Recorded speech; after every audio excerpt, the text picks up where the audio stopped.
In our previous episode, we quit our jobs, prepped the boat to leave the dock, and said a few goodbyes. It was time to get going.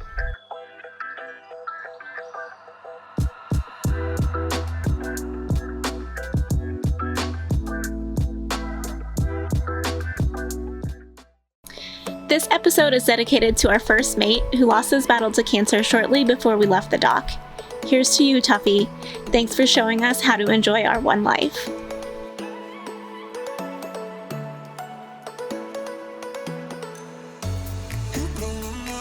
Tuffy may not be with us on the boat anymore, but he will forever be part of this adventure.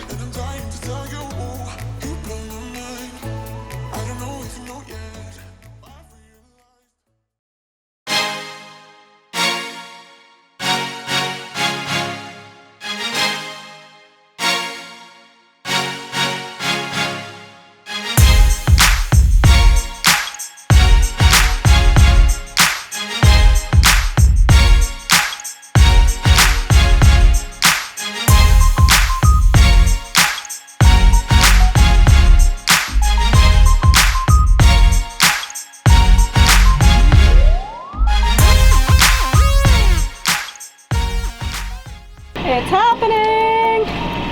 We are officially off the dock.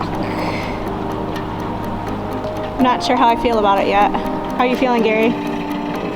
Fine once we get out of here and we haven't hit anything. Okay, we're out! Bye, Harbortown. See you on the flip side.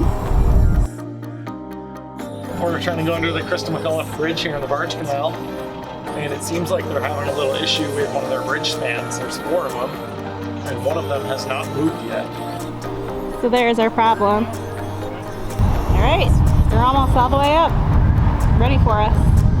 Here we go.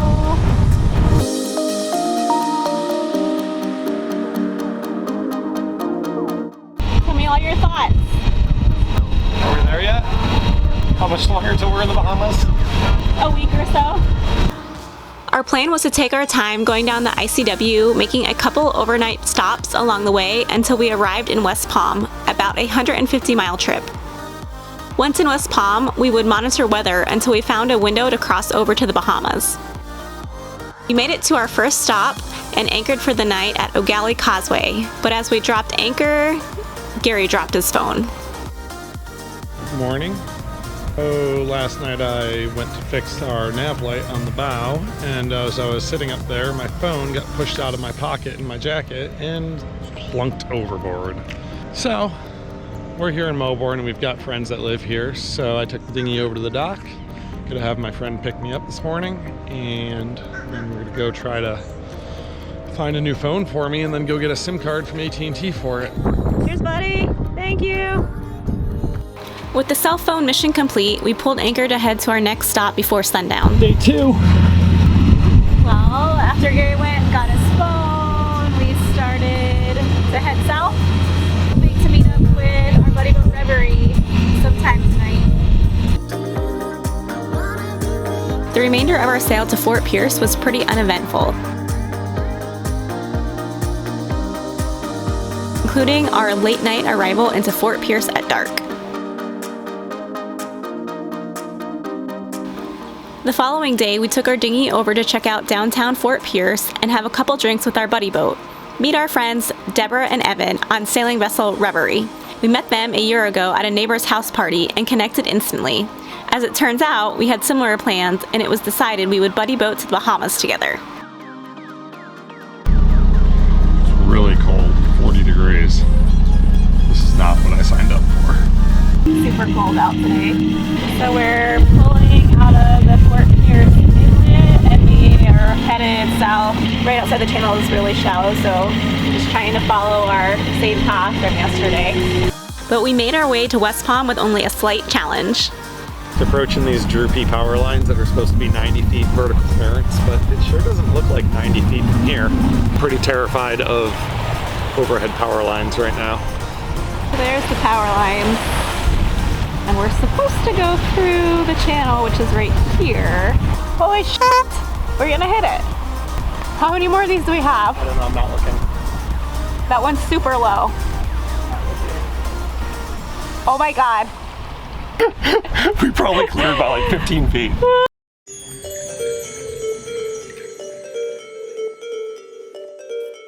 After we successfully went under the power lines, we had to navigate an endless series of bridges.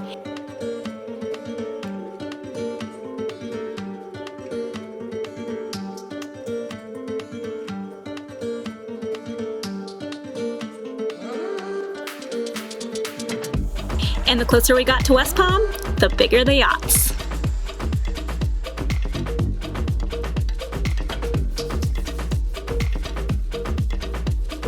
We received a warm welcome when we arrived in West Palm.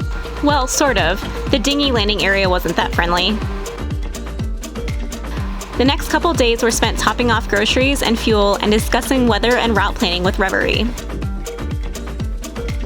We also had our friend George come by for a bon voyage visit. Okay, so give us one piece of advice. Other than have fun, I would just say make sure the boat stays afloat. Yeah, that's good. Simple enough. What's happening? We're pulling anchor in about 5 minutes and sailing to the Bahamas. Like our 6th time sailing, so we should be fine. This is what we've been planning for months. So hopefully we did our due diligence and the boat's ready. And hopefully we're ready too. It's fully anchored. In our next episode, we voyage through the Gulf Stream to the Merritt Island, Bahamas, and experience our first overnight sail.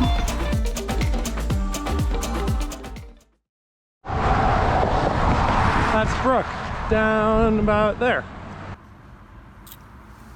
So I am just sitting here at the dinghy dock.